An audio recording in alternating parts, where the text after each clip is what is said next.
lunges. Right, just tell me the page. 73.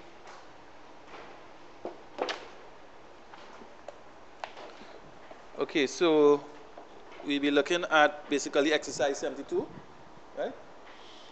The other exercises were good, 30 all the way to 40, 35 to 40 was good. Okay, so we're looking at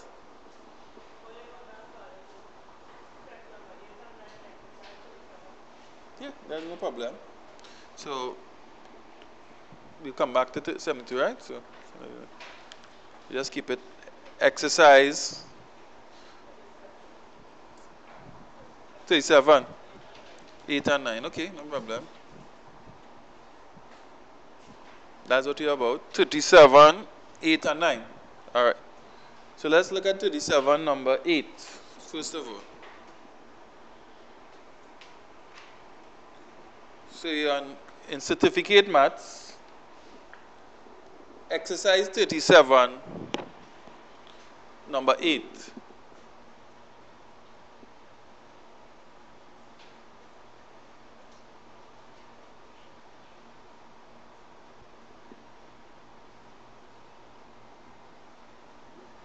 Right?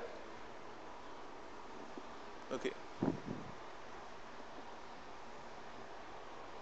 It says, in a certain territory, the average number of children eating lunches at a school was 1248, which represents 74% of the total number of children attending school.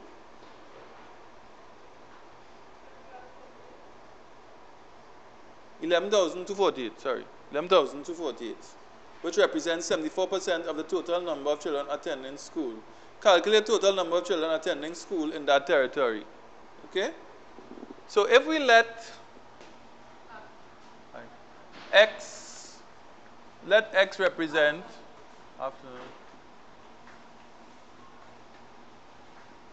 if we let x represent the total number of children attending school in the territory,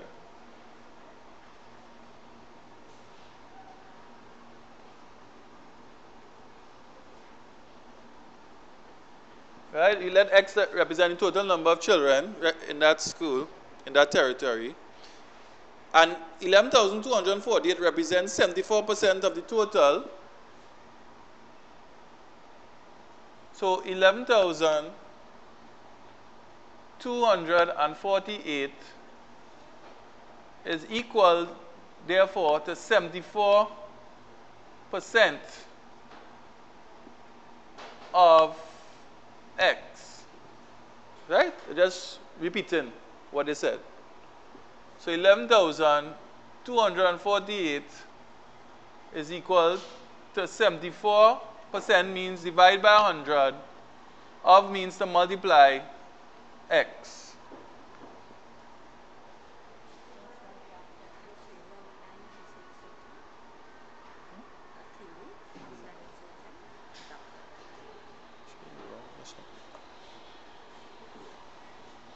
So this is equal to 0.74x.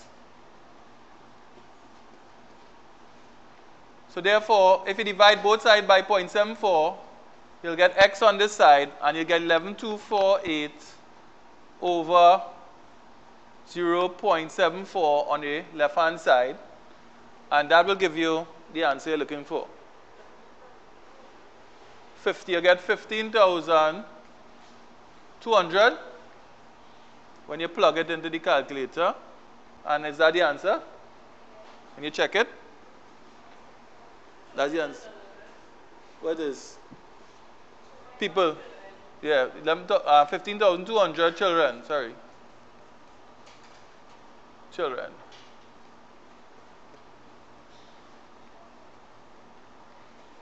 $15,200 children. Okay, so the next question was same exercise, number 9. Exercise 37, number 9.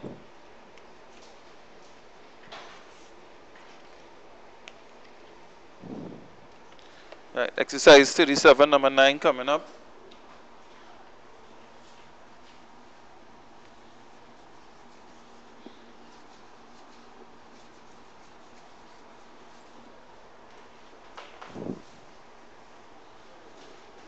right? Exercise 37, number 9 says 23% of a consignment of bananas is bad. There are 34.5 kilograms of bad bananas. How many kilograms were there in the consignment?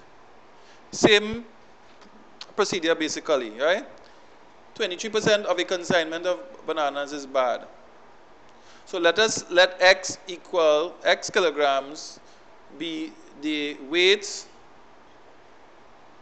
of the consignment, right? So let's say x kilograms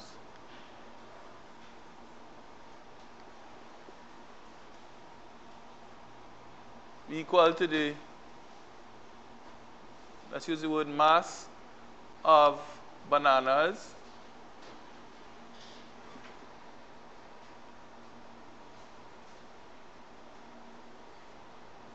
in the consignment.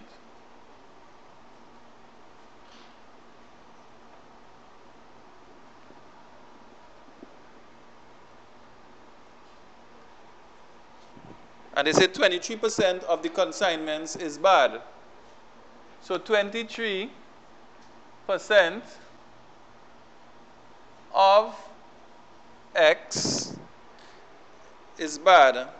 And they told you there about 34.5 kilograms bad bananas. So that 23% of X would be the weight that, the mass that was bad, which was 34.5 kilograms.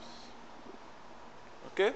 So based on this, you could write 23% means 23 over 100 multiplied by x, because of means to multiply, was equal to 34.5 kilograms.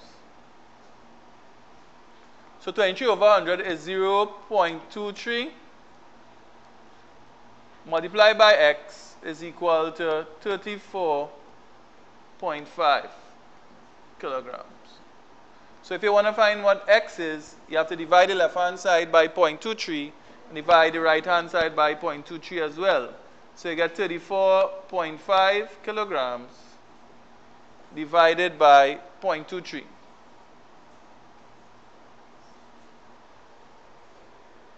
Okay?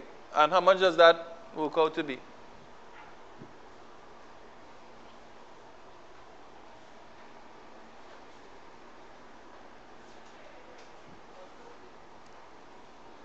So you get 150,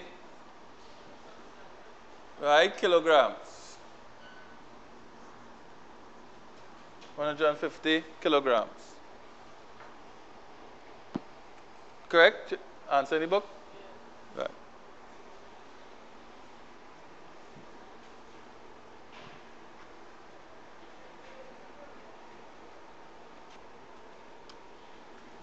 All right, we are looking now at exercise 38, number 4. That will be the question we're looking at next. Exercise 38, number 4.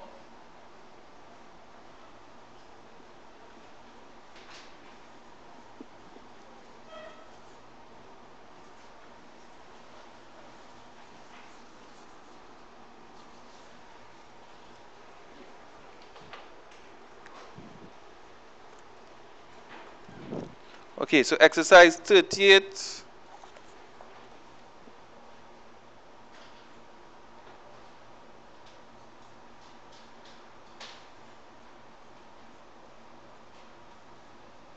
Exercise 38, number 4 says the price of gas has increased from 56 cents to 62 cents per liter.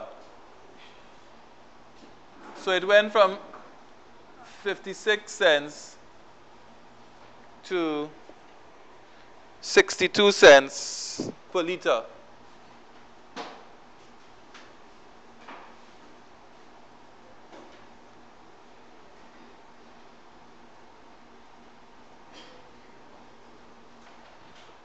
Okay, so it increased from that. So this was the increase, or this was the increase.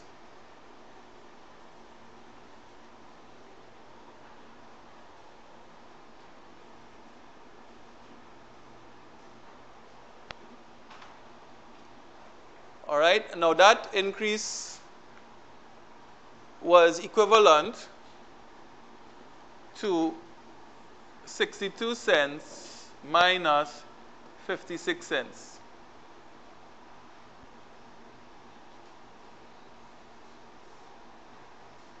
Right, which is really 6 cents.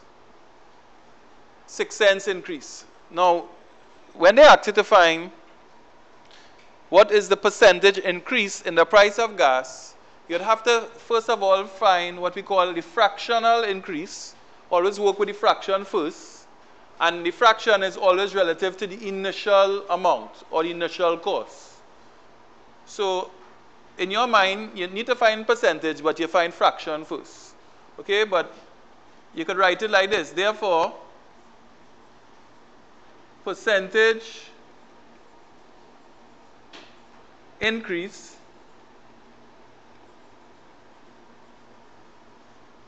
right, percentage increase will be equal to, think about the fractional increase. It will be 6 cents as the increase as a fraction of what you started off at. It's always relative to what you started off at. And you started off at 56 cents. So that will be the fractional increase. 6 cents as a fraction of 56 cents. And then to convert it to a percentage, you multiply that answer by 100. Okay? This is the increase. As a fraction, it will be over the original amount that it was paid. You paid for it, which was 56 cents per liter. And then you get your answer from there. So just calculate that 6 divided by 56 times 100 and see what you get.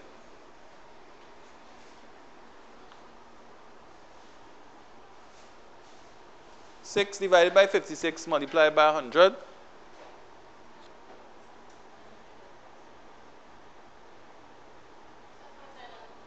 How much?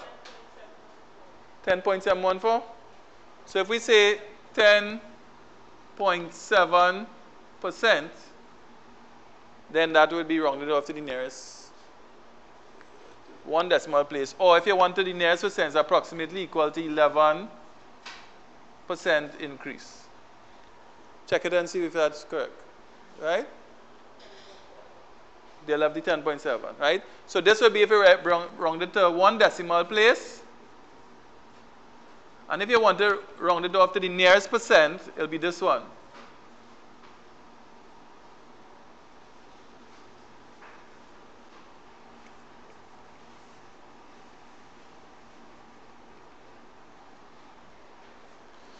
Okay, whichever one is more convenient.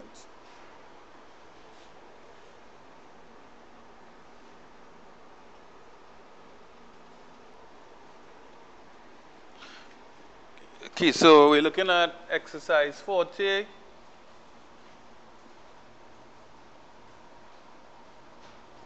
Number 6.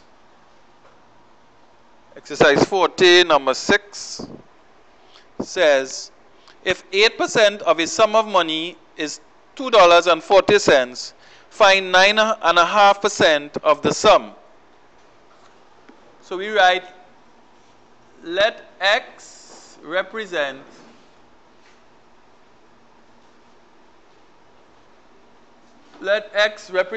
the sum of money.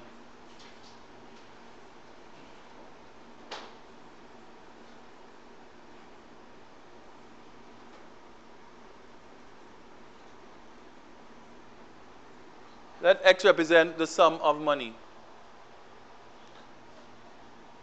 Then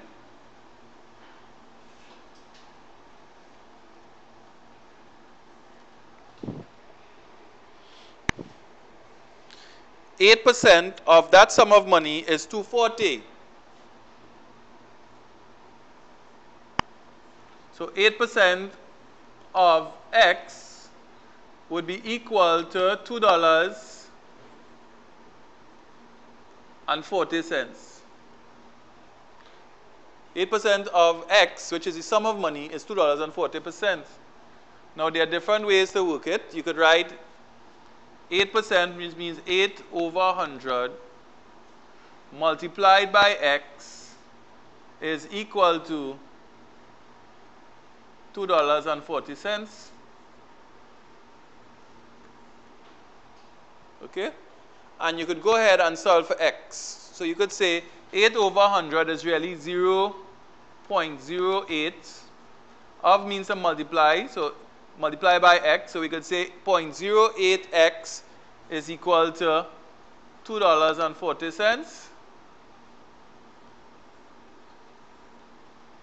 So therefore, you could find x by dividing this side by 0.08 to remove it, and therefore also having to divide by 0.08 on the right-hand side as well.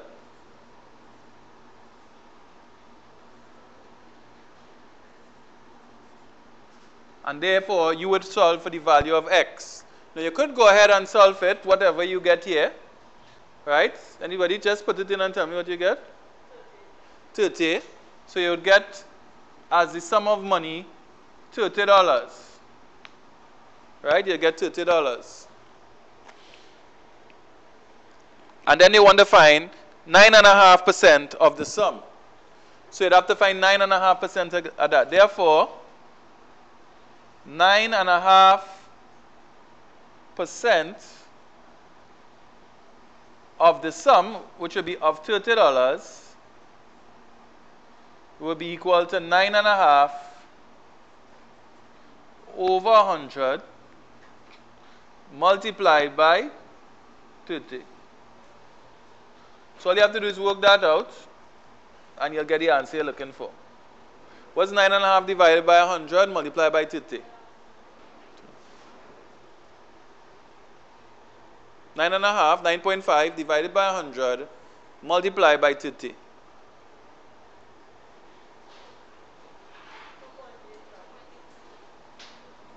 So you get $2.85.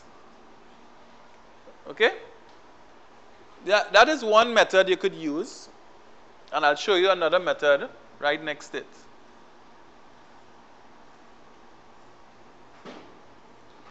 The other method would be a variation of the unitary method. So I'll put it right next to it so you can see how you can do it in another way as well.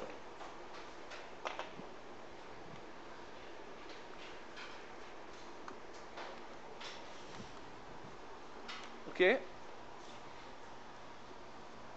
So this was really method 1. And we look at a second method here, where we could say if 8%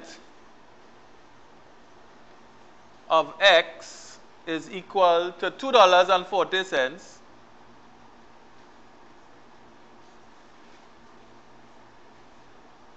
right? If 8% of x is $2.40, then you could find what 1% of x is. That'll be $2.40 over 8. And if we know what 1% is, we could find what 9.5% is.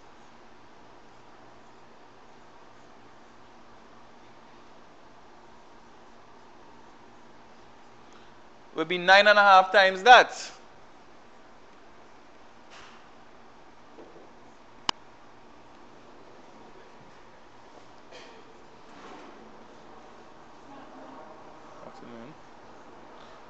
So 9.5% of x would be 9.5 times what 1% is. And that would work out to be the same $2.85 when you work it out.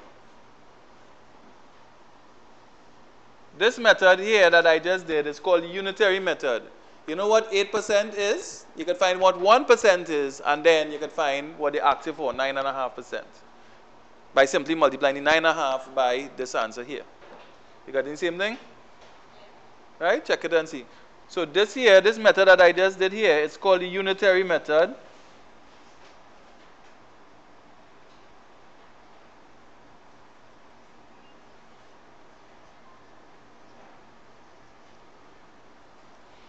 The unitary method. Okay, so there you have two methods to do that one question. You'll get the same answer in both cases. Exercise 40, number 6.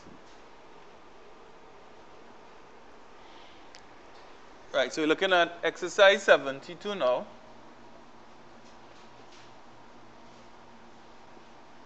Number 15. Looking at exercise 72, number 15. Now, we have to simplify the following. Right, so it will be 3a squared b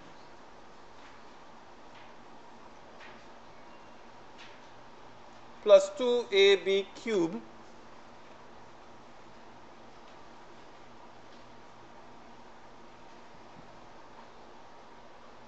plus 4a squared b squared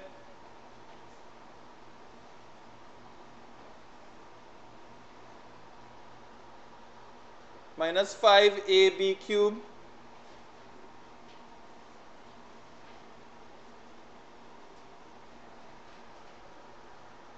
plus 11b to the power 4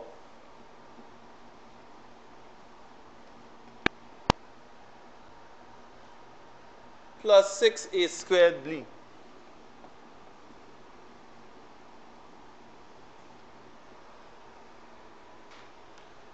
A squared b.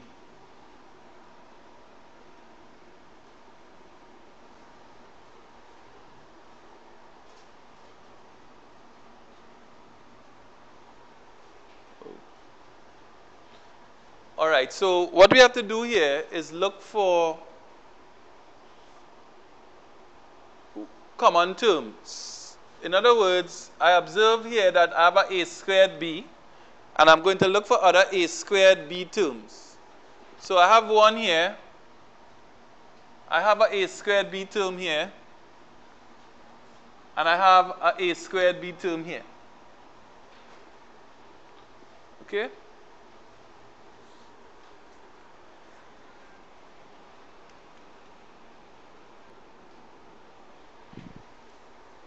Right, so if you have a squared b, 3a squared b here, plus 4a squared b, plus 6a squared b, that'll be 7 and 6 is 13 a squared b. Okay, because they have the same term but different coefficients. So we just add up the 3, the 4, and the 6 together, and you keep the common term a squared b. Then you look at the next term, which would be a b cube. And you look to see if there are other ab cubes along the way. And you notice that there's another ab cube located here. All right, so in that case, you'll have 2ab cube minus 5ab cube. Right, so you say 2 minus 5 is minus 3. So that'll be minus 3. And you attach back the common term, which is ab cube.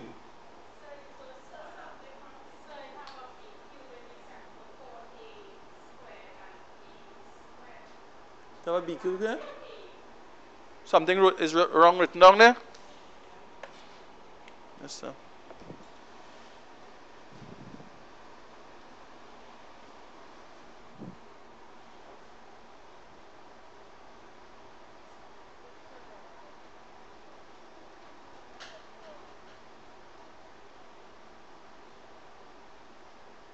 Okay, yeah, added this wrong. Yeah. Let me do it over.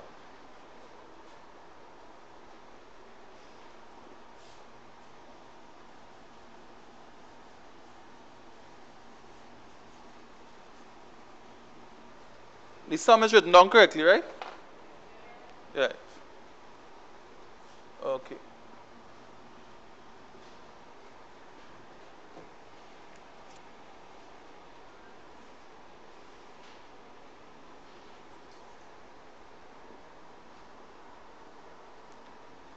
Okay, so let's start over again with it, right? We said we're trying to group all the a squared b's, and that's one a squared b, that's another a squared b. All right, that mixed up here. There's a squared b squared. We're looking at a squared b's. So it'll be the 3 and the 6. Right? So you have 3 plus 6 a squared b. Right? Those are the a squared b terms. Then we're looking at the ab cubed term. So it should be this one and this one, ab cubed. So that will be plus the 2 minus 5 ab cubed. Right? That's this 2 and this minus 5 here. Okay, then these here, this one and this one, you cannot group them because they are two different terms. So you'll have to bring that back eventually. So that'll be plus 4 a squared b squared plus 11b to the power of 4. Right? So in that way, we didn't leave out anything. We dealt with the a squared b, terms, then the ab cubed terms, and then the others which were different, well, you couldn't combine them at all. So the 3 and the 6 here would give you 9 a squared b. The 2 minus 3 is minus 5, and 2 minus 5 is minus 3, and plus minus 3 is minus 3. So that remains as minus 3 ab cubed. And these two, you can't do anything with them again.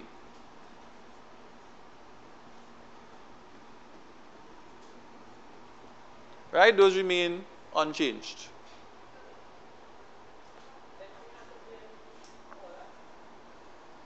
In order. No, it don't have to be in any particular order. It could be, if you wanted, you could have this in front, and there's no particular order of it. Yeah, once it goes with the number and the sign with it. So you could have minus 3a b cubed up front, then you could have 9a squared b after. Then, it could move around, but once the number with the sign goes along with it. Okay? All right. So that first step that we had done was incorrect because I had looked at this as a squared b and it's really a squared b squared. Okay?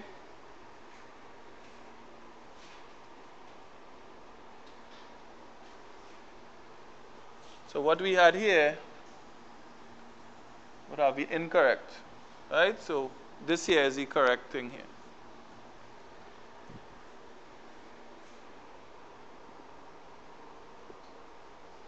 Anything else there we needed to look at? Okay, so if that's correct so far, if we have to simplify this, again, we're looking for common terms. Are there any other x cubed terms in this? No. So if there are no x cubed terms, it means then that you just write back 1.2 x cubed. Are there any other x squared terms? There's one there, and there's one here. So therefore, we'll put plus. You always start off with plus.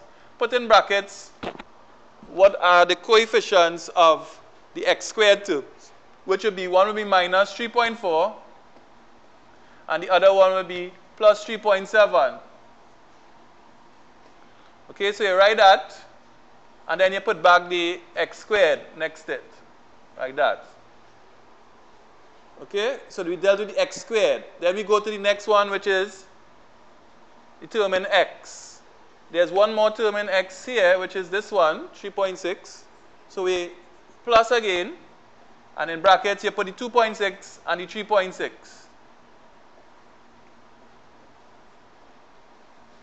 And you write back the x. And the only thing left there that we didn't consider will be the minus 2.8. So we put that back in now. Okay? So you work it out. This will be 1.2 x cubed minus 3.4 plus 3.7 will give you positive 0.3. Right? And plus has no effect, so it remains as positive 0.3 x squared. Right? That's from that one. And then on this side here now, on this side here, plus 2.6 plus 3.6 will be 6.2 x minus 2.8. So that will be the answer there. 1.2 x cubed plus 0.3 x squared plus 6.2 x minus 2.8. Okay, so that's number 16. And we also wanted to look at number 17. So in number 17, do number 17 next.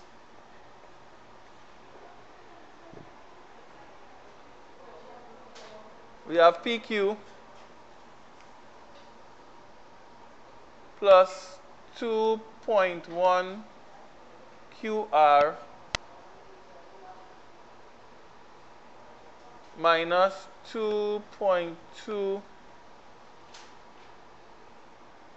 RQ plus 8 QP.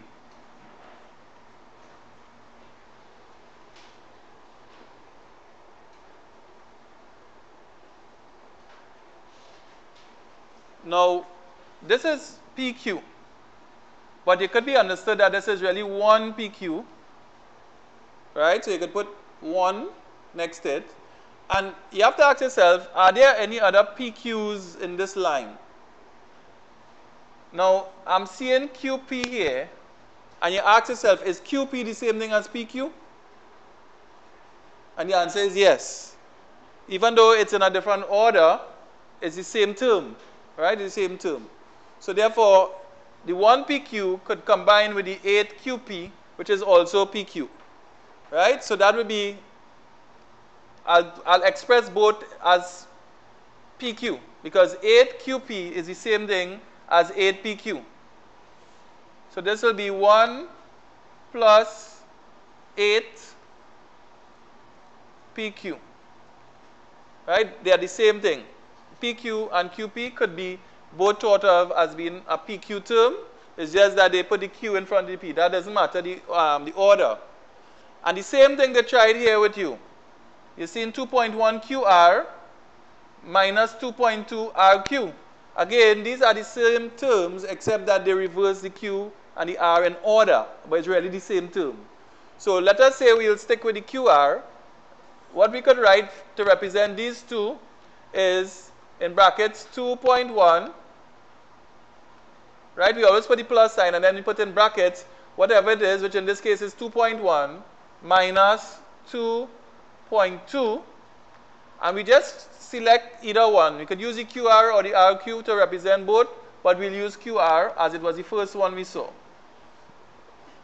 Okay, so we started off with 1, 2, 3, 4, and we dealt with them. We have the 1 and the 8 PQ, and the 2.1 QR, and minus 2.2 RQ, which we know is the same thing as 2.2 QR.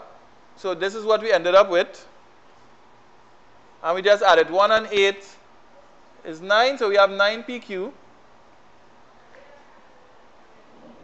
plus 2.1 minus 2.2. That will end up being minus 0.1, because we have to take the smaller number away from the larger and keep the sign of the larger. So it will be minus 0.1 QR. But we don't leave it like that. You have to deal with this plus in front of the brackets. You have to deal with this. So we could write 9 PQ. This has no effect on the brackets when you remove it, so it will be minus 0.1 QR. 9 PQ minus 0.1 QR. Okay, this will be the final answer for number 17. All right, so in this example, what we had to be careful with is that the PQ term was the same thing as the QP term, just that they rearrange the letters. And the QR term is the same thing as the RQ term, simply that again they rearrange the letters, the same term. Okay?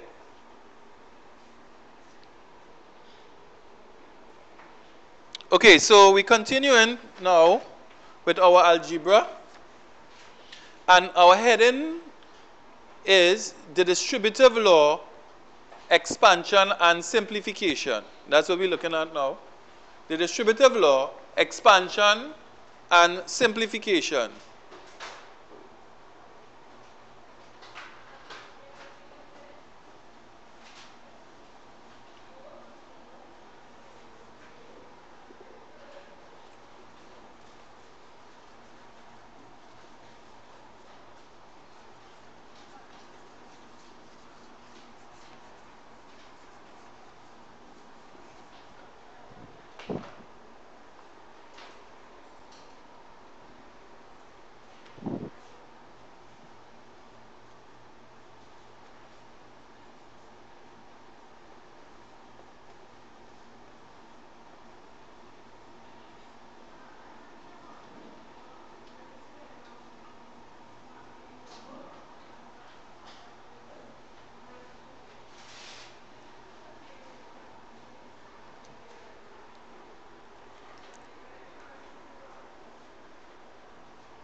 Okay, so this says that, you can write it, this says that when we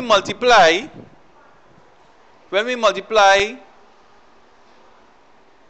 by a term or number, this says that when we multiply by a term or number,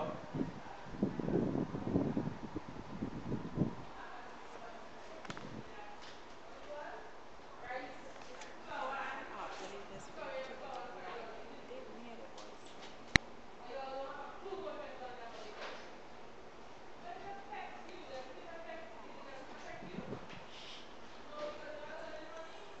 this says that when we multiply by a term or number outside of a pair of brackets,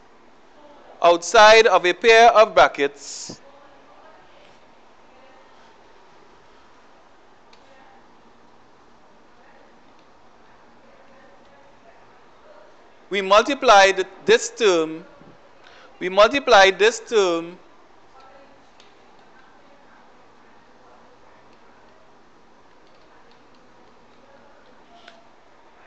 or number by each element in the brackets. We multiply this term or number by each element in the brackets.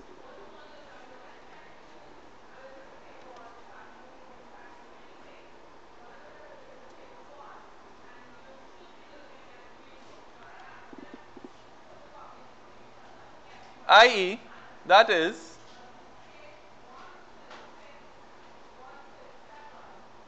if we have A plus B in brackets and there's an X outside, it's equivalent to if you had the X first and then the A plus B in brackets, they both mean the same thing. As we had discussed previously, the X has to be multiplied by the A and the X also has to be multiplied by the B. So you'll get XA plus XB, which is the same thing if you put it alphabetically as AX plus BX. If you put it in alphabetical order, the term in alphabetical order, which is the status quo, you put it in alphabetical order. Normally you won't leave it as XA, you'll put it as AX. And you won't normally leave it as XB, you'll put it as BX. Put it in alphabetical order. So, an example, let's look at a quick example. And this example says remove the brackets.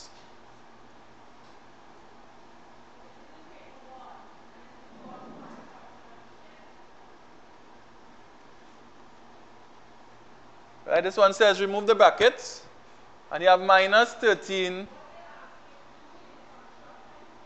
5R minus 4S in brackets. Right, how would we treat with that if we have to remove the brackets? It's just a simple case of multiplying the minus 13 by the 5R and then the minus 13 by the minus 4s. Okay, so minus 13 by 5r is the first thing we'll do.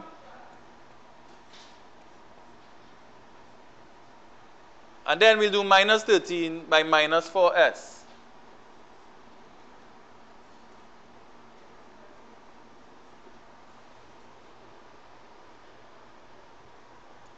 The first one, minus 13 by 5r, will give us minus 65r. Because we multiply the coefficients and we keep the r. Then minus 13 by minus 4s, like signs when multiply give us a positive result, so we'll get positive 13 by 4 works out to be 52. 52s.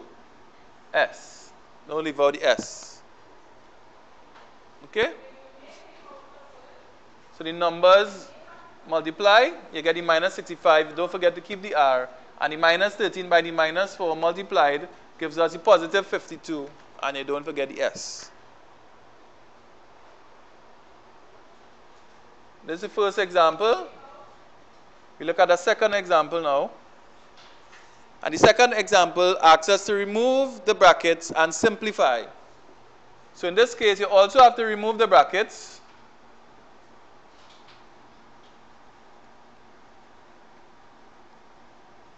But you also have some simplification to do. So they say, and simplify.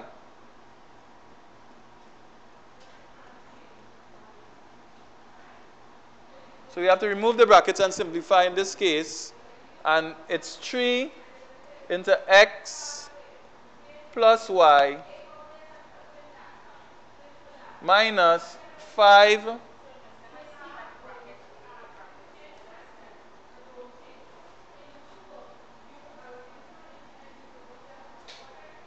thanks. So 3 into x plus y minus 5 into x minus y.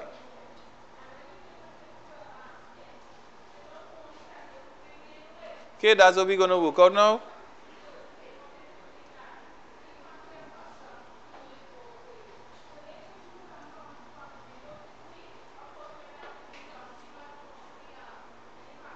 So the first thing we're going to do is expand the brackets out like we did up on top there. We'll expand those brackets out.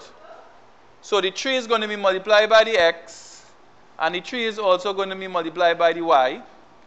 Then the minus 5 by the x, and the minus 5 by the minus y. So 3 by x is 3x, 3 by y is 3y. Minus 5 by x is minus 5x,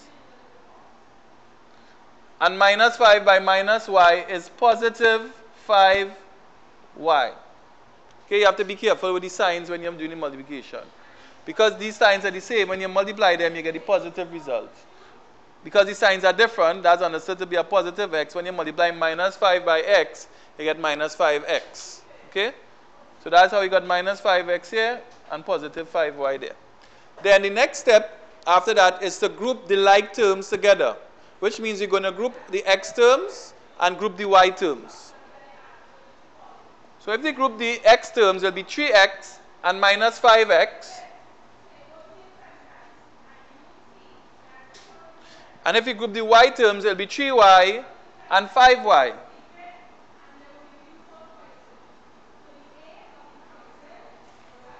Okay? Then you continue 3x minus 5x. 3x minus 5x is the same thing as 3 minus 5x. And 3 minus 5 is minus 2. So you get minus 2x. And then 3y plus 5y is 8y.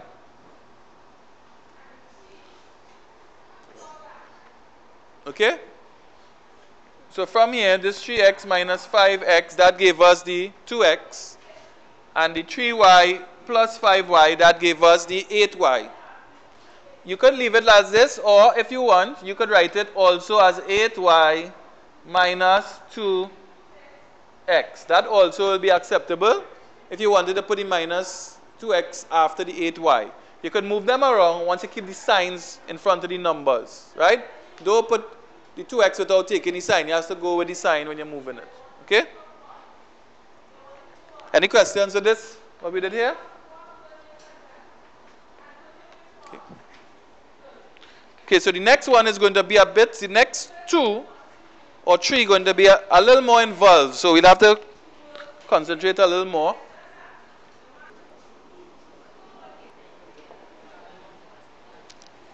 Okay, good afternoon, everybody. All right. How I'd like to do the class today is to go through what I have to present to you today and then take whatever questions you had from the homework before. Okay? It's to accommodate the recording. I had to stop the recording. I want to continue like from where I stopped the recording. Okay? So,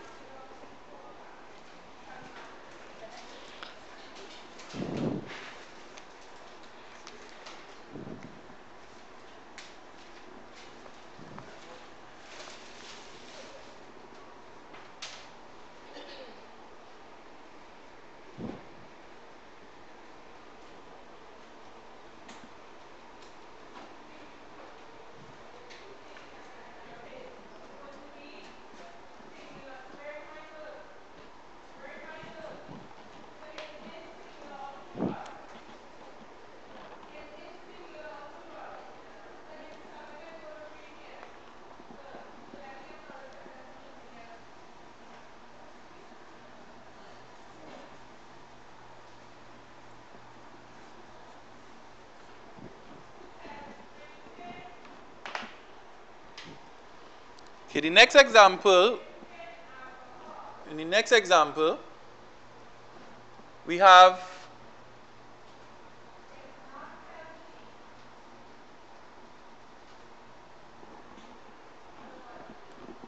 a quarter to open brackets 8x minus 3 minus 1/8 into 16x minus 4. Okay? A quarter into 8x minus 3 minus 1/8 into 16x minus 4.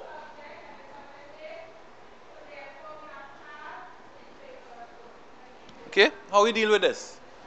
Well, the same way. We're going to multiply a quarter by the 8x, a quarter by minus 3, minus a 8 or 1/8 by 16x, minus 1/8 by minus 4. That is our procedure. So we write it out. A quarter multiplied by 8x plus a quarter multiplied by minus 3 minus 1/8 multiplied by 16x minus 1/8 multiplied by minus 4. Okay, so everything, the quarter is multiplying by each term in the brackets, and then the minus 1/8 is multiplying by each term in the bracket again. Now, if you observe, we have a fraction being multiplied by a whole number term. So the first step we do there is to put the whole number term over 1. Or if it's a whole number like this, or integer, you put it over 1 as well. Over 1, over 1. Okay? Then you could start to do cancelling where possible. So you say 4 into 4, 1. 4 into 8x is 2x. In this pair here, there's nothing that could cancel, so we don't do any cancelling there yet. The next one, 8 into 8, 1. 8 into 16, 2. The next one, 4 into 4, 1. 4 into 8, 2. Okay, then now we start to work on signs, right? Let's look at the signs. You had a quarter starting off multiplied by 8x. Both of these are positive. So when you multiply them, the result is going to be positive. We know that. And then this here is 2. This here is 2x, right? Because 4 into 4, 1.8x is 2x. 2x multiplied by 1 is 2x. 1 multiplied by 1 is 1. So you have 2x over 1, which is 2x. So this here works out to be 2x. 2x by 1 is 2x. 1 by 1 is 1. So you have 2x over 1, which is 2x. Let's go to this one here. This is positive a quarter by minus 3. It means you're multiplying unlike signs, numbers with unlike signs. So the result is going to be negative. So you write down a negative sign. And then there's nothing that could cancel here. So you say minus 3 multiplied by 1, that's the numerator. That becomes minus 3 on top. Or let's say 3 by 1 is 3 on top over 4 by 1, 4 below. Now remember, we had already considered the signs. That's how I got the negative sign here. So therefore, all you have to do is consider the numbers. So it's really 3 by 1 on top is 3. 4 by 1 is 4 below. So the answer is negative 3/4 for that one. In the next one, you had minus 1/8 multiplied by 16x. Therefore, unlike signs when multiplied give you a negative result. So we expect that to be a negative answer. And after we did the cancelling, we got 8 into 8, 1. 8 into 16x is 2x. So this 2x multiplied by the 1 will be 2x on top. And then 1 by 1 is 1 below. So 2x over 1 could be left as 2x. Then in the next one now we have a negative 1/8 multiplied by negative 4. Therefore, because the signs are the same, the result is going to be positive. So we know the answer there is positive. We cancelled out already. So we have 1 multiplied by 1 on top over 2 multiplied by 1 below, which is 2. So this is how your question would pan out to be.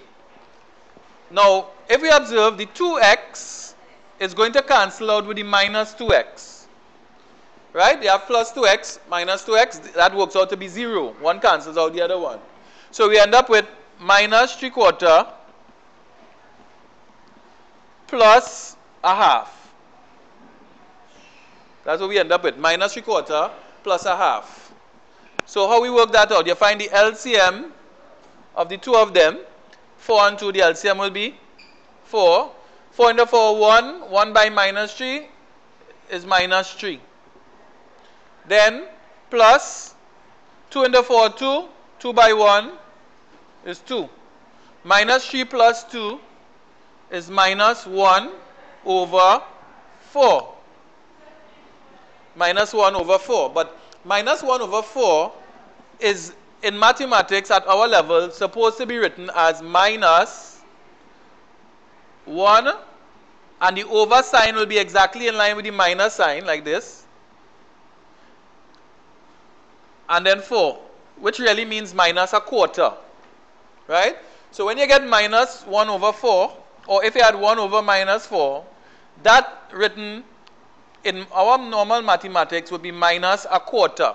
Again, if you left it like this, you wouldn't lose any marks per se, but this is what they expect you as a mathematics student to write, minus a quarter, not minus 1 over 4. Okay?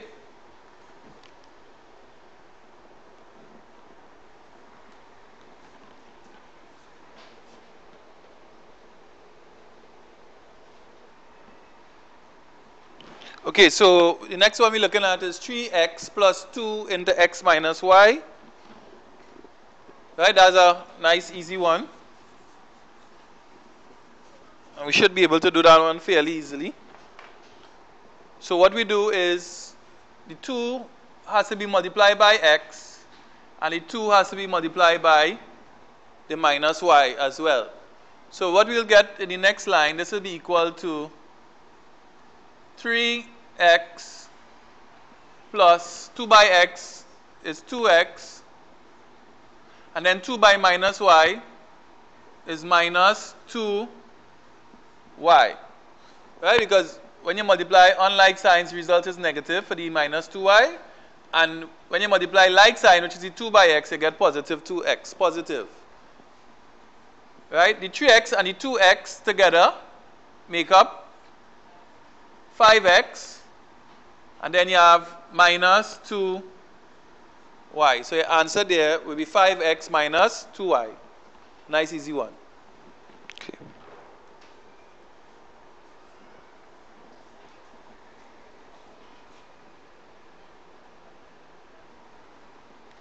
So what we have is 3x into open brackets x squared minus 1 plus 2x squared into x plus 4 minus x into 7 minus x squared. Right? And what they ask us to do here is to simplify. Simplify the following, which means expand and simplify. Okay? So what we're doing first of all is we're doing our expansion here, which will be the 3x by the x squared, 3x by minus 1, 2x squared by x, 2x squared by plus 4, minus x by 7, minus x by minus x squared. Right? That's the procedure we're going to do.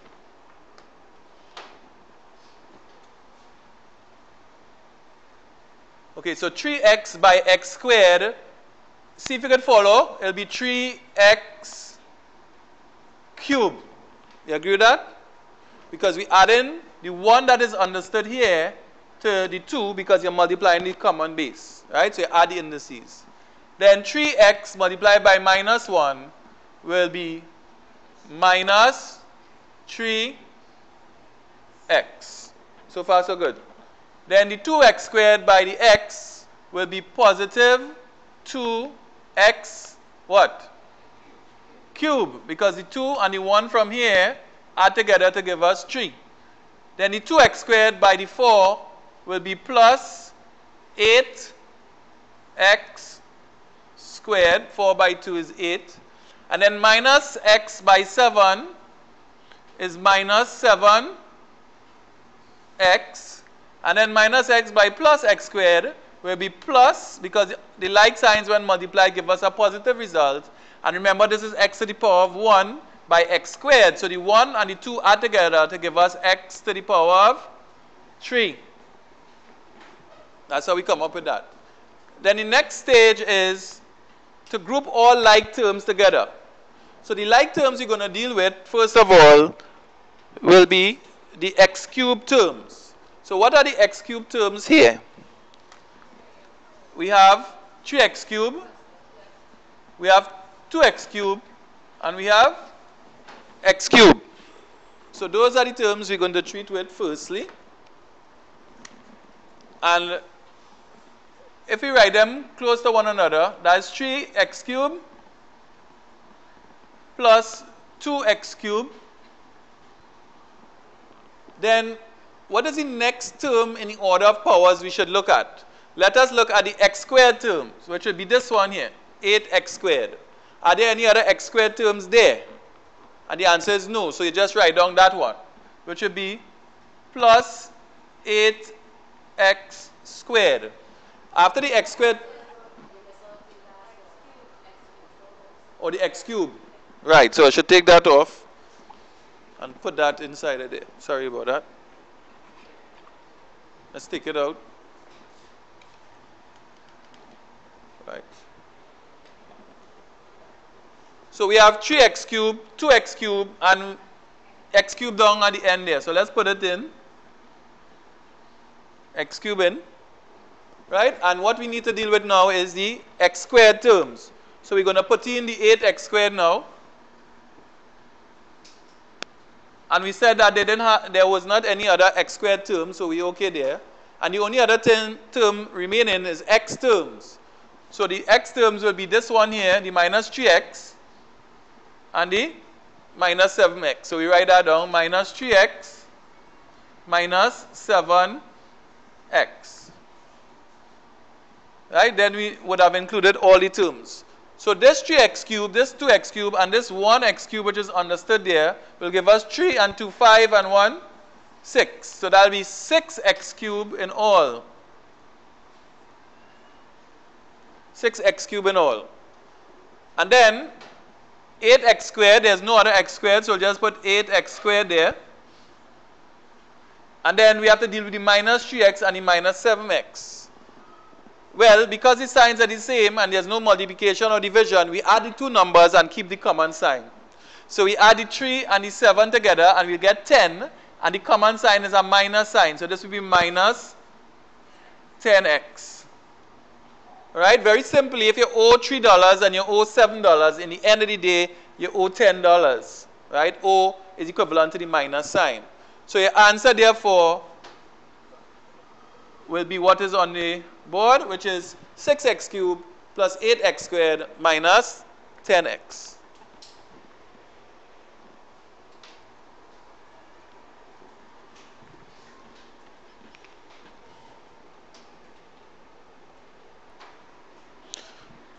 Okay, so your heading is factorization, and under factorization, you'll write, when we use the distributive law backwards, when we use the distributive law backwards,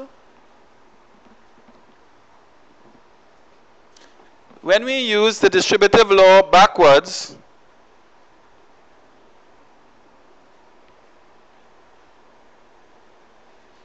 we are factorizing.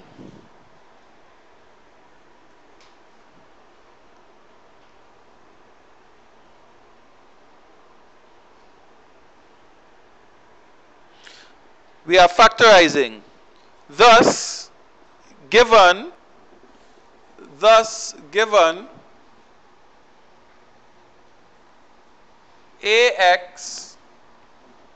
plus ay, thus given ax plus ay, we note that a is common to both terms. We know that a is common to both terms. Thus given ax and ay, we note that a is common to both terms.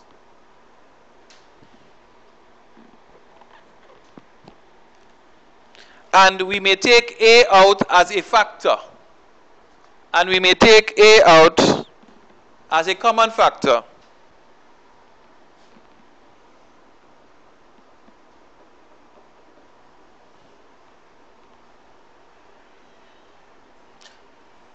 That is, divide each term by a. That is, divide each term by a. That is, divide each term by a and leave the result in brackets. And leave the result in brackets.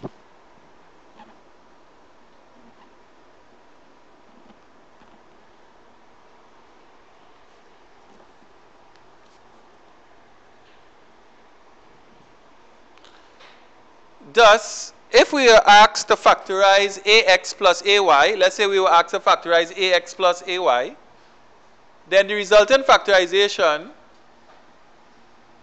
of this would be, if we take out a as a common factor, a would come on the outside, and on the inside here, we would say if ax is divided by a, the result will be x. And then if ay is divided by a, the result will be y. So if we had to factorize ax plus ay, then it would be a, open brackets, x plus y. So you could write it down.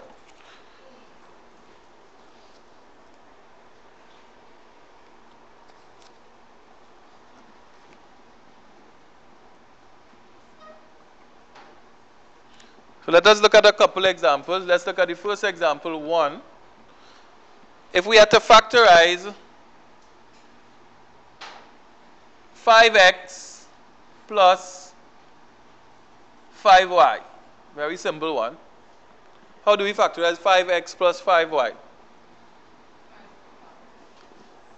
5 outside, because 5 is common, is a common factor.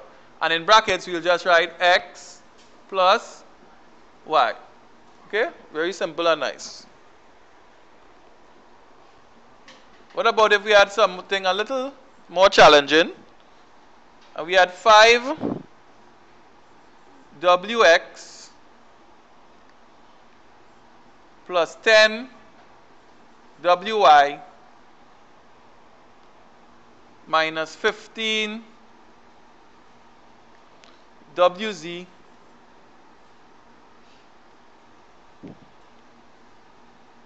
and we were asked to factorize this. We asked to factorize this expression. Our steps would be look at the numbers, which would be 5, 10, and minus 15, and ask ourselves what is the highest common factor of 5, 10, and minus 15. What's the highest common factor there? Would be 5. 5 is the largest number that can go into all of them without leaving a remainder.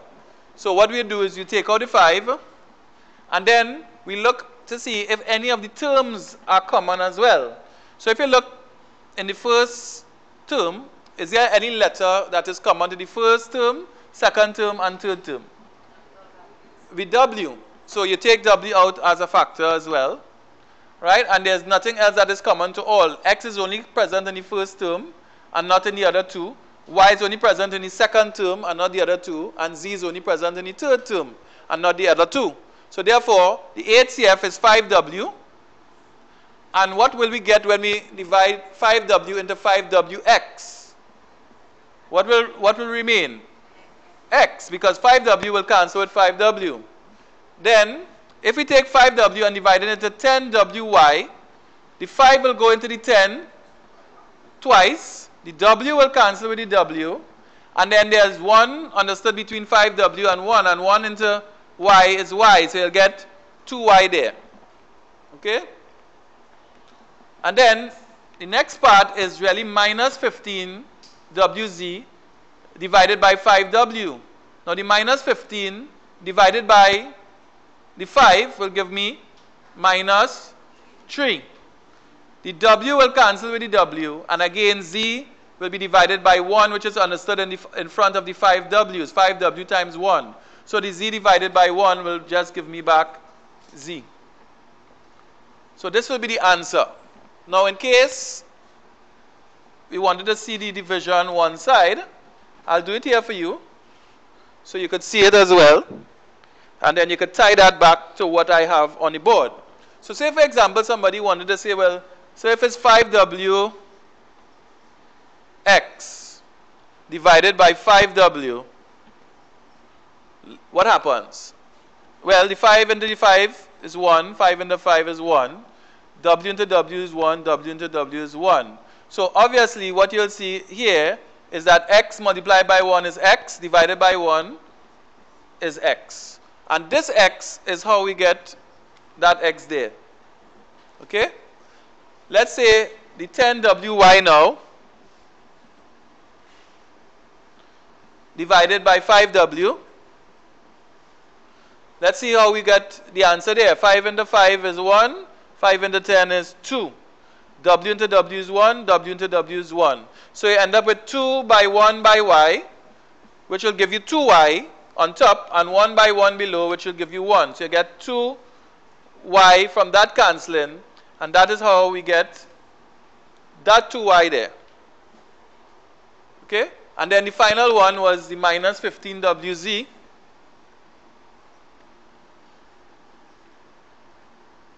Over, again, you took out 5W from it. So what would be the result of that? Well, 5 into 5, 1. 5 into minus 15 is minus 3. Minus 3 on top there. W into W1, W into W1. So you have minus 3 multiplied by Z will be minus 3Z over 1. So you get minus 3Z.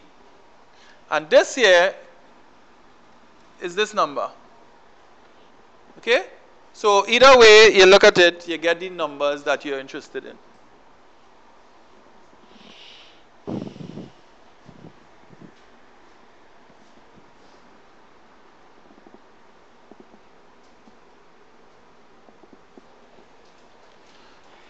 Okay, so the note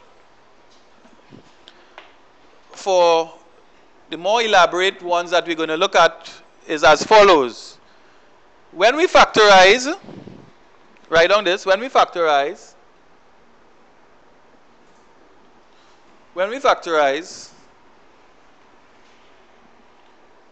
we take out the HCF,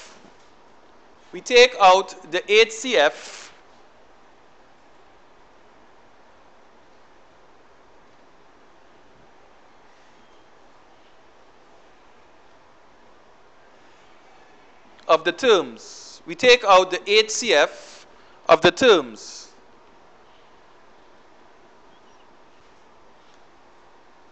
Of course, the HCF is the highest common factor. Full stop. When checking for the HCF, write in this, when checking for the HCF,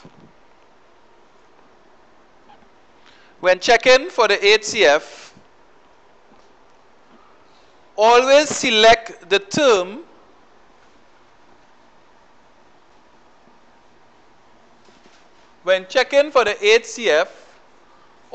select the term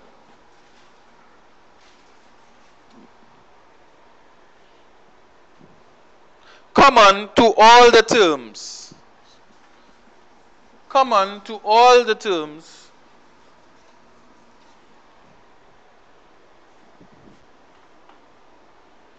With the lowest index or power. When checking for the HCF, always select the term, or in more simple terms, the letter, common to all the terms with the lowest index or power.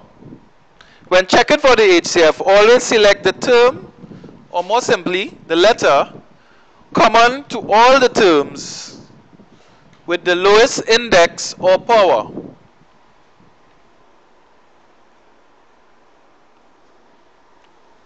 Full stop.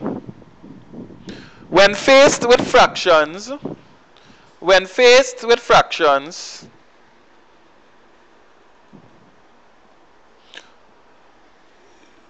do this for both the numerator and the denominator.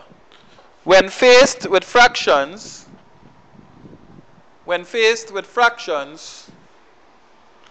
do this for both the numerator and the denominator.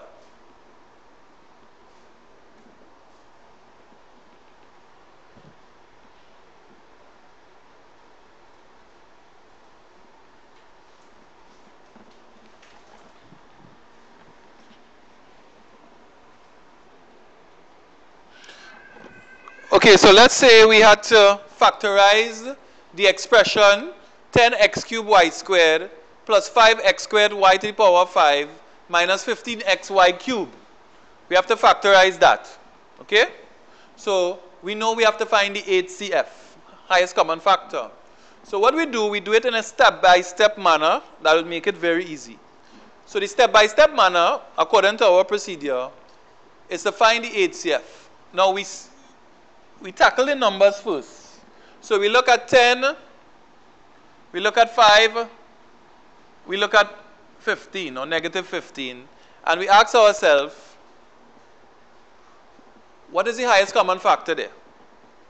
What is the number that could go into all of them, the highest number that could go into all of them? 5 without leaving a remainder. So that's 5. So you're going to write down 5 right here. Then we ask ourselves, is the letter X common to each of these terms? Is the letter X common to this term, and this term? Yes. The answer is yes. What is the lowest power? X to the power of 1. So that is the term we're going to extract as the HCF. That's what your procedure told you.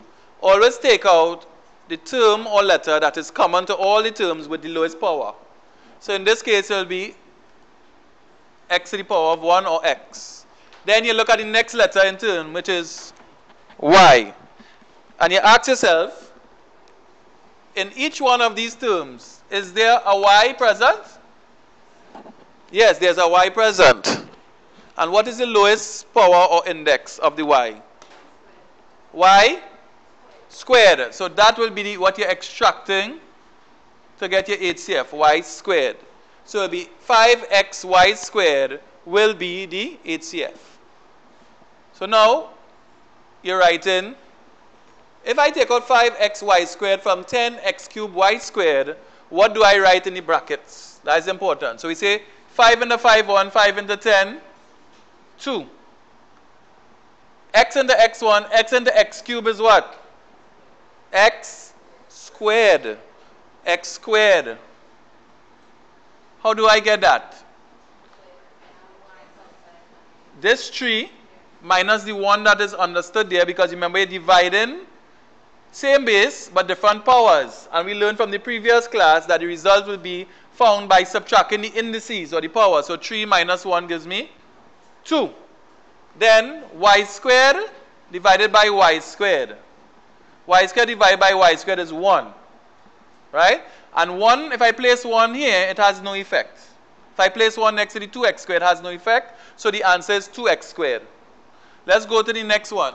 Now remember, you're always looking at the sign as well. So we divided 10x cubed y squared, which was positive, by 5xy squared, which was positive. So the answer is positive, which is 2x squared. When we go to the next term, which is 5x squared y to the power of 5, that is positive. We also divide it by a positive number or term, which is 5xy squared. So the result is going to be positive, right? Because you always have to be thinking about the sign of the answer, right? Then you go through your same process. You say 5 in the 5x squared y 5. That 5 divided by 5 from the 5xy squared is 1. That 1 has no effect when you're multiplying, so I don't need to write it down. Then x squared divided by x, right? X squared divided by x to the power of 1 is really x. How I got it? Because the 2 minus the 1 from here is 1, and x to the power of 1 is x. Then we go to the next one. Y to the power of 5 divided by y squared will give me y to the power of what? 3. Because this 5 minus this 2, this 5 here minus this 2 here will give me y to the power of 3.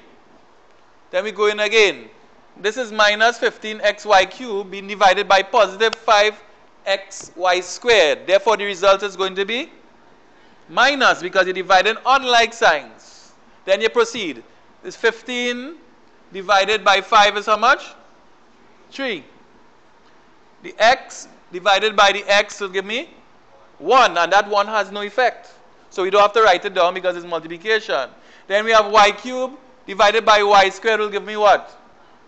Y, because the 3 minus the 2 will give me 1. That's understood. So the answer there would be 5xy squared, open brackets, 2x squared plus xy cubed minus 3y. Right? So that's the answer there. Notice the procedure, how you go through step by step.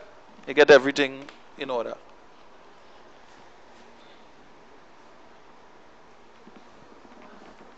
Now, there's something I wanted to show you in terms of how you come up with, let's review how we got the 2x squared, right? 2x squared. And what we were saying is, to get the 2x squared, if we break it down, is 10x cubed y squared divided by 5x y squared. And that's how we came up with this here. We got the 2x squared, right? But there's a way that the book shows you, that I didn't show you as yet, but I'll show you now, where you say 5 into 5, 1, 5 into 10, 2. X cubed divided by x, we learn the way with the indices, right? That's the most powerful way, because no matter what it is on top, what it is below, you know you have to subtract them. But sometimes with these easier numbers, you could say x cubed. I could write this whole thing here. If I wanted, I could have write 10. And then I could have put x cubed as x by what? By x by x. Isn't that x cubed? And then y squared, I could have written y squared like this. Y by y. Not so? This is how some books do it. Just to break it down very simply for you. And then this down here will be 5 by x by y squared, which is what? Y multiplied by y. Good? Now when it's broken down like that, it becomes easy to see the cancelling. So you can say 5 into 5, 1, 5 into 10, 2.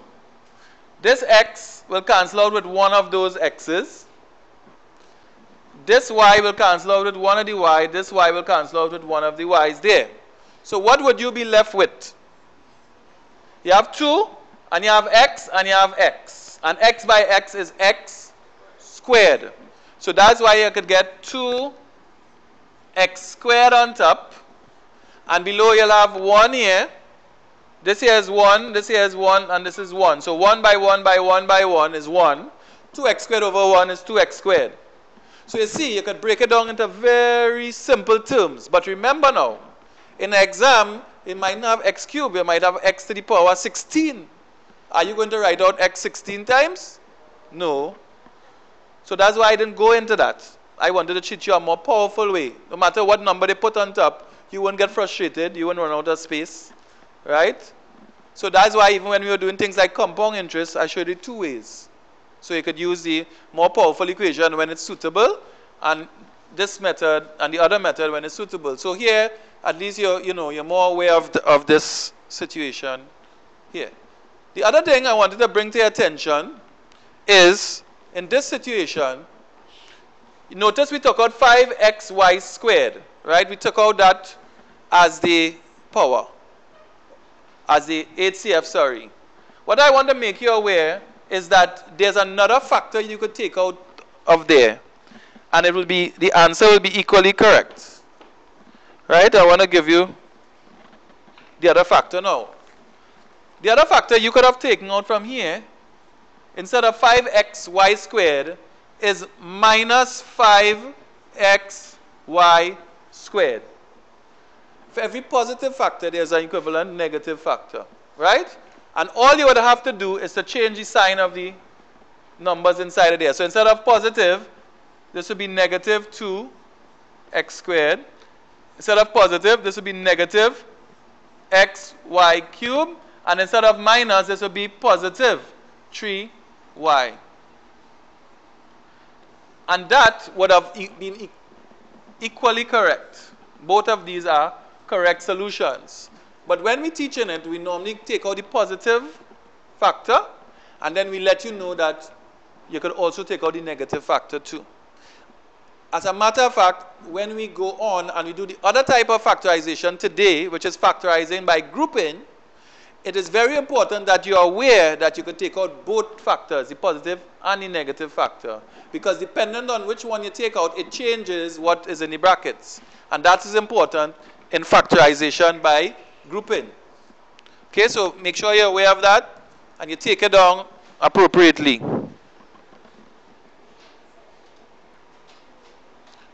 Okay, so sometimes we meet interesting questions like this one, where they ask you to factorize something looking like this. Now, this actually is an easy problem once you approach it in a step-by-step fashion. And you'll be amazed at the end of it how easy it is. All right? The method that we will employ here is to deal with the numerators and then deal with the denominators. The numerators, the top part of the fraction, the denominators, the bottom part of the fraction. Even when it comes to finding the HCF, we'll be dealing with it in that way. So we're going to find the HCF. We are going to find the HCF. And the HCF comprises of a top part and a bottom part. So let us find the top part or the numerator part of the HCF first. So what I'm going to ask you to do is to blank off from your mind all the denominator parts and concentrate only on the numerators. Okay? So let us look on top. And we ask ourselves, is the letter R common to all the numerator parts in each term? What's the lowest power index? R to the power of 2, or R squared. So we write that down as the R part of our HCF. Is the letter S common to each term on top? What is the lowest index or power? S to the power of 1. So you write down S to the power of 1 or S on top. Is there any other letter that is common to each term on top? No. So therefore we have found already the numerator part of our HCF. Let us find now the denominator part of our HCF. We look at the denominators and in our mind blank off the numerators. So don't think about that. Let's go below now. In 9, 3, and 27, what is the HCF? 3, because 3 is the highest common factor among those numbers. So you write down 3. Right? You write down 3. Then, is the letter P common to all of them? What is the lowest power index? P to the power of 1. So you write that down. P. We have thus found our HCF. Right? That's the HCF. Take it in parts, numerator, then denominator. The next step is to work out what is going in the brackets. Again, we're going to consider the numerators and then the denominators separately. So in the first term, we're going to divide the R squared S, right, the R squared S, by the R squared S in the HCF. If I divide R squared S by R squared S, what is the answer? 1. Obviously, I've divided this thing by the same exact thing. So I'm going to get 1. Right? R squared S divided by R squared S must be 1. It's the same things. Good? Then, let's do the denominator part now for that term. What is 9 divided by 3? 3. So let's write that down. And what is P divided by P? 1. 1 has no effect when you multiply by 3. So the answer really is 1 over 3. So let me just take this off and write it back as it's supposed to be written, which is 1 over 3 or 1/3. So we have gotten the first part of there. Right? Let's go to the next one in line, which is R cubed S4 over 3P cubed. But remember now, this is a minus. And we divided it by a positive term. This is positive. It's not negative. Right? And if we divide a minus by a positive, which means the signs are unlike, the result is going to be negative. So I write down a negative sign because I know the result is negative. Then I proceed. Let us look at the numerator part now. What is R cubed divided by R squared? R. So I put in that there. Very good. Write it there. What is S4 divided by S to the power of 1? S cubed. Very good. Over now. What's 3 divided by 3? 1, which has no effect when you multiply. And what's P cubed divided by P? P squared. Finish the second part. We're going to the last one now. This is positive and this is positive. When we divide two positives, the result is positive because the signs are alike. Numbers are alike. Then you go again. R4 divided by R squared is what? R squared. Very good. S5 divided by S to the power 1 is what? S4. And Q divided by 1, understood here, is Q. We finish on top. Let's do the bottom now. 27 divided by 3.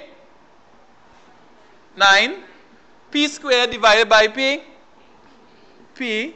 And therefore, we are finished. It looks so hard, but actually it's very easy once you know how to do it. Once you know what to do, it's very, very simple.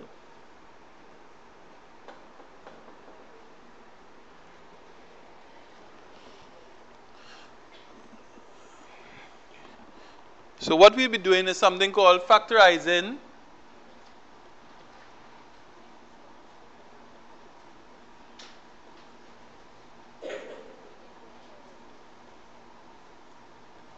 by grouping.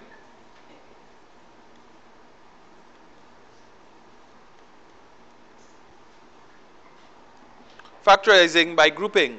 The procedure is as follows. You write in step 1. Group all like terms in pairs. Step 1. Group all like terms in pairs.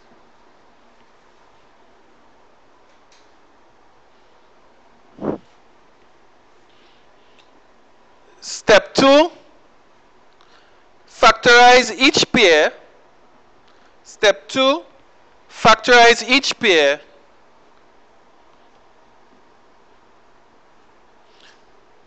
such that the factors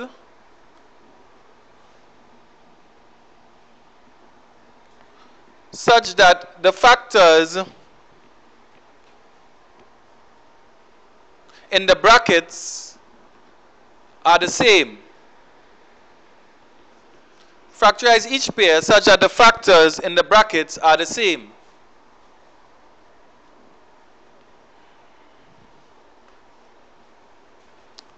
Step 3. Take these out as common factors. Step 3. Take these out as common factors.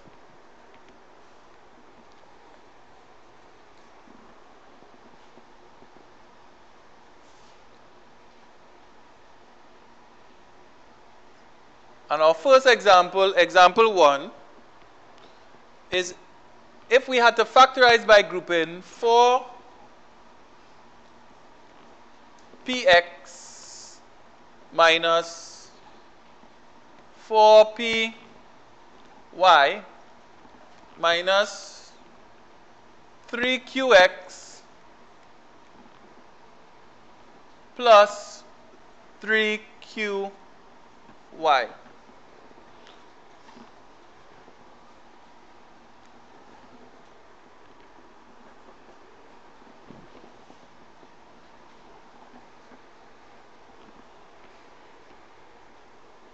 So if we had to factorize by grouping, let us follow what they said. They said group all like terms in pairs.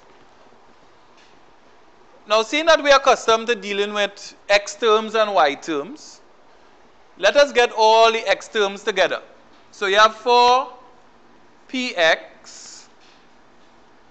and you're looking for another x term, which would be this one here. So you write minus 3qx right next to it, because that'll be the other x term. Then let's get all the y terms together now. So you write minus 4py, which is this one here. And then we'll group the next one next to it, which will be plus 3qy, because that also contains y in it. So with this first pair, we'll take out or factorize that first pair by observing that x is common. So we take that x out as the highest common factor there. The numbers, there's no common factor there, no HCF. So we take out the x, and what we'll get is 4p from the first term when we take it out, and we'll get minus 3q from the second term when we take x out of there. Not so? Good. We're going to factorize this second pair here. We're going to do that now. And we are tempted always to take out the positive factor. So let's say we took out positive y as the factor. Let's say we took out positive y. If I take out positive y from minus 4py, what will I get in here? I'll get negative 4p. Correct? And if I take out y from 3qy, what I'll get? Positive 3q. But even though this is a correct factorization, we have not adhered to the steps in our procedure, because the step says factorize each pair, that is pair 1 and pair 2. This is pair 1 here and pair 2 here. It says factorize each pair such that the factors in the brackets are the same. Are these factors here the same as here? Is it the same pair inside of there?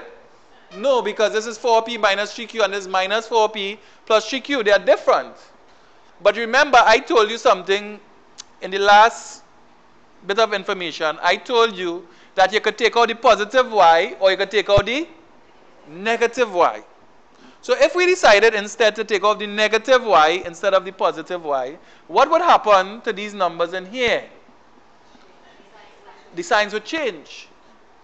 So this would become 4p and this will become minus 3q.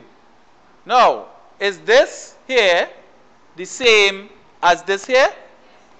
Therefore, this is the factorization that we want. Because the step said, factorize each pair such that the factors in the brackets are the same. So if we take out the negative y, then this becomes the same as this. And this is the factorization that we need to get to continue. So what I'll do is I'll write down now what it is we want to actually end up with. We want to end up with x 4p minus 3q, and then we have minus y into 4p minus 3q. Okay? But if you observe now, on purpose, this is what we wanted. We wanted this here to be the same as this here. And there's a reason. The reason is that the next step says take these out as common factors. Because if I were to block this, or if I were to show you the whole thing, you'd realize that the 4p minus 3q is a common factor in both terms. So now, if I take it out, let me just block this to make it easy. If I take it out from this here as a factor, I'll be left with x. So I'm going to take it out, 4p minus 3q. If I take it out from here, I'll be left with x. So I'm going to write down x. Right? And if I take it out from here, I'm going to be left with minus y. So you observe that the factorization is 4p minus 3q, x minus y. Because we took out 4p minus 3q as a common factor outside, and from this first pair, if I take it out, I'll be left with x. And from the second pair, if I take it out, I'll be left with minus y. And therefore, this here is the factorization by grouping that they wanted us to get.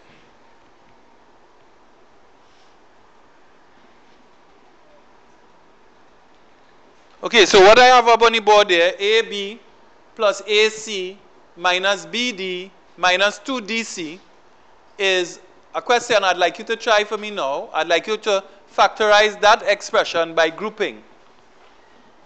Just follow the steps and you'll be able to do it. Follow the steps, you'll be able to do it. Factorize AB plus AC minus BD minus 2DC by grouping.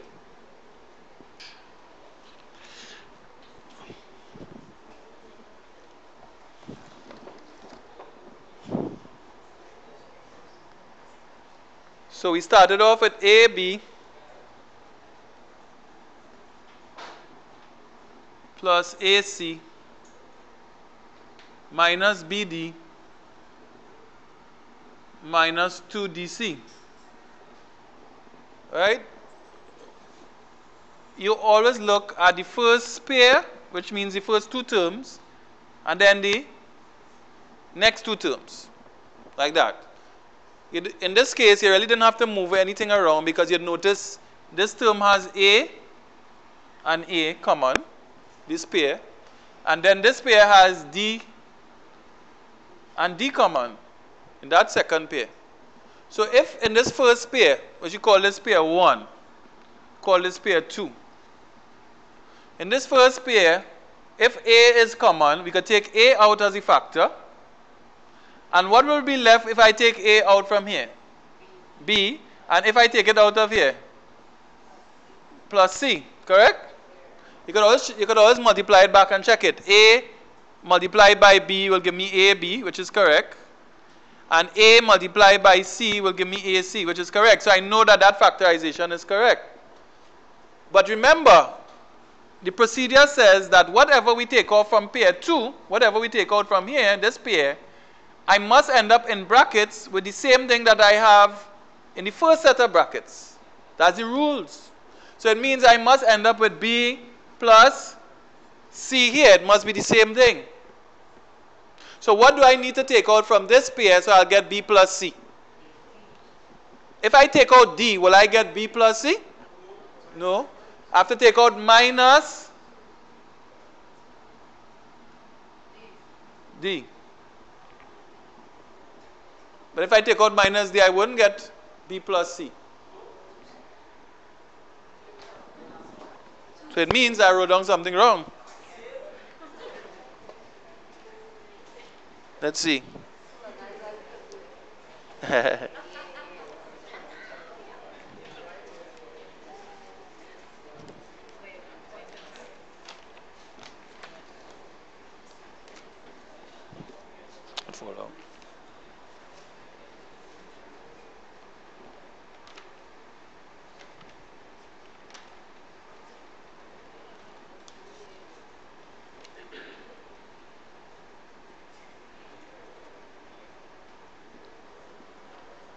Right. So this was supposed to be 2AC.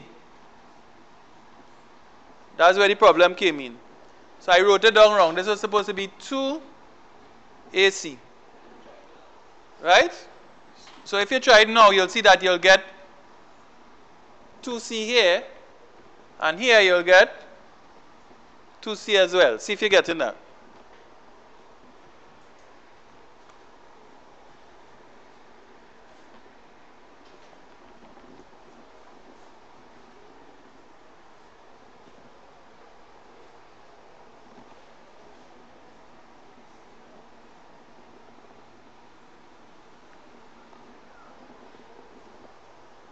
So this here was really the correct question, where there's a 2AC here. So now if you take out the A, you'll see you'll get B plus 2C here. And if you take out minus D from here, you'll see you get B plus 2C again. Correct? So now that these two are the same, this one and this one, then you could take out B plus 2C.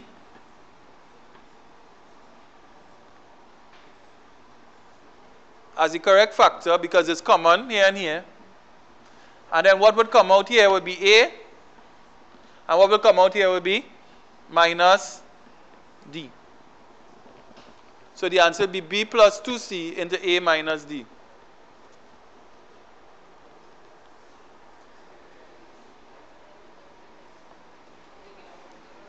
Okay, so this is taken from exercise 17.2, page 17, where they ask you to simplify the following. So this is what they gave you. All right? So what we do is we group like terms together. Now, if you look, you're looking at PQ here. Are you seeing any other PQ terms? Right. This here is QP. But what we must understand is QP is the same term as PQ. It's just that they put the Q in front of the P. It's multiply, understood? So the multiplication is what you call commutative. It doesn't matter which one. It's just that here they put it in alphabetical order. P comes before Q, and here they didn't. But remember I told you the status quo is that, or the rule is when you write it down, you're supposed to put it. But if you put it this way, it wouldn't be wrong. So actually, this PQ is the same term as the 8QP, except that the coefficients are different. So let us group them together. Let us put PQ together with the 8QP, but we'll change the 8QP to 8PQ just so that it will be the same, consistent. Right? So that'll be the grouping of these two. And then we're going to group the 2.1QR and the minus 2.2RQ. Is the same thing they did there.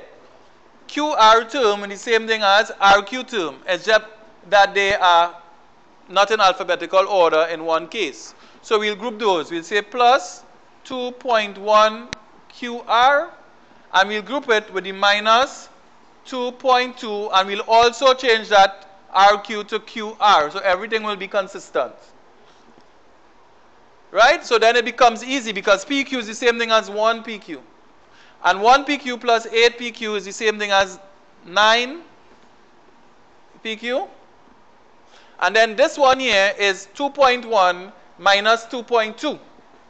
Now what we do is we'll take the smaller number away from the larger and keep the sign of the larger. That's why it was so important for us to do that directed numbers early in our studies, because we need to apply it all through.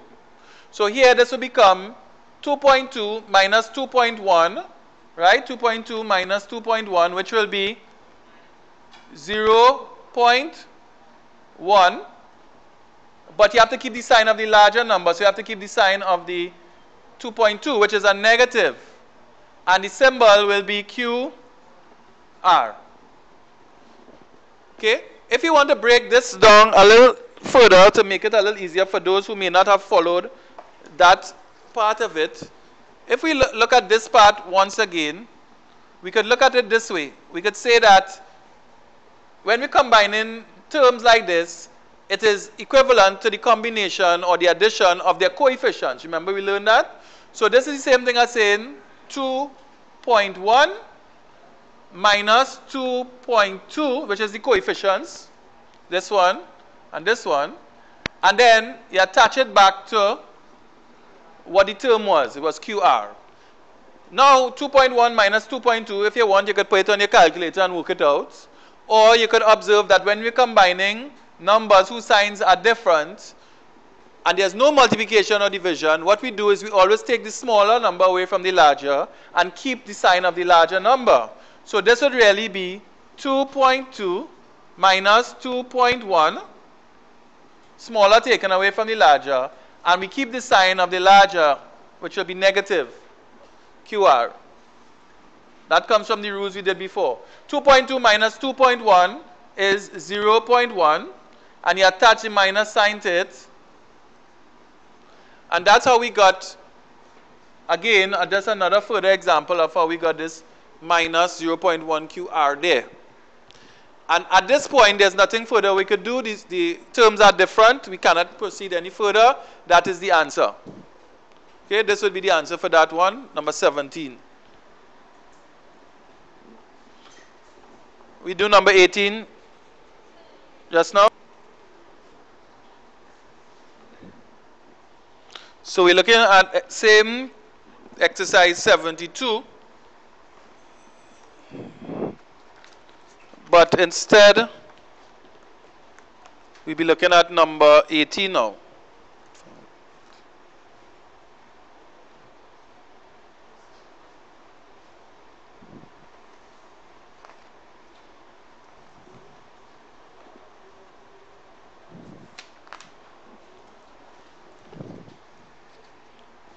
And number 18 was actually pretty lengthy. Alright, this is what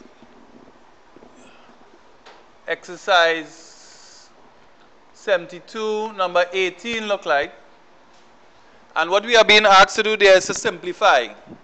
Right? If I had a question like this, the first thing I'd do is to make sure that I wrote it down correctly. Because it's very easy to write down the wrong thing, especially when you're in a rush or you're under a pressurized situation. So you should really check it back and make sure everything is correct. So to me, it's looking correct. And what you do now is you look for like terms and you combine them. So you're looking for any a squared, b squared terms. Are there any other a squared, b squared terms? That's here. And besides, are there any other ones? Okay, so that'll be 2.6 a squared, b squared minus 3 a squared, b squared. Can we work that out? What's 2.6 minus 3? What that'll work out to be?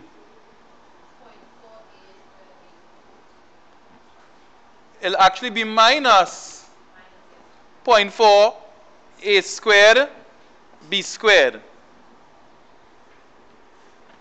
right? It'll actually be minus because the larger number has a negative sign.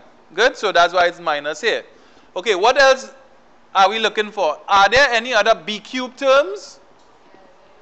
Look, one here, and there's another one here. Okay? So what are the coefficients there? The coefficient there will be minus 3.4. This one here, minus 3.4. And this one here is what? Minus 2.1. And that'll be b cubed. But notice, before I put it in brackets, I use a positive sign, right? This takes care of everything. Just put positive, and then you do the combination here. So this would be, what is negative 3.4, negative 2.1? You have to add the numbers and keep the common sign, which would be 5.5, correct? But minus. Right? So it would be minus 5.5 b cubed. Now remember, the positive sign has no effect on that in the bracket, so it remains as minus 5.5, right? So that's good. What is the next thing after we deal with the b cube? What about dealing with the a cubes? Are there any other a cubes? Look at right here. So we're going to combine their coefficients. Again, what we'll do is put the positive sign to take care of everything. And then we'll combine the coefficients, which is negative 2.7. And then positive 1.5. And then that will be combined with a cube. Right? And what is minus 2.7 plus 1.5? We have to subtract the smaller from the larger, so that'll be 1.2, but the larger number is negative. So it'll be minus 1.2, right? Because I subtract. Minus is, the larger number is negative, and then you attach that back to the a cube. So this is what it comes down to. And each one is already in its different terms. So there's no other combination we could do there. That's the final answer.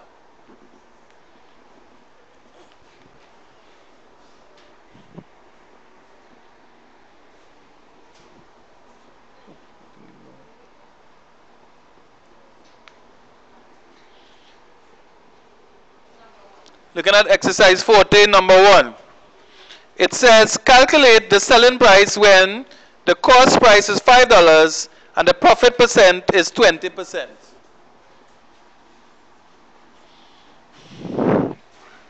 Cost price is $5. So cost price is equal to $5. And your percentage profit is 20%.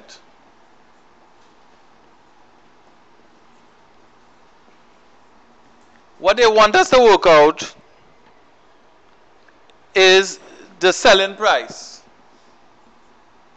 Now there's more than one way to work out this problem. Right?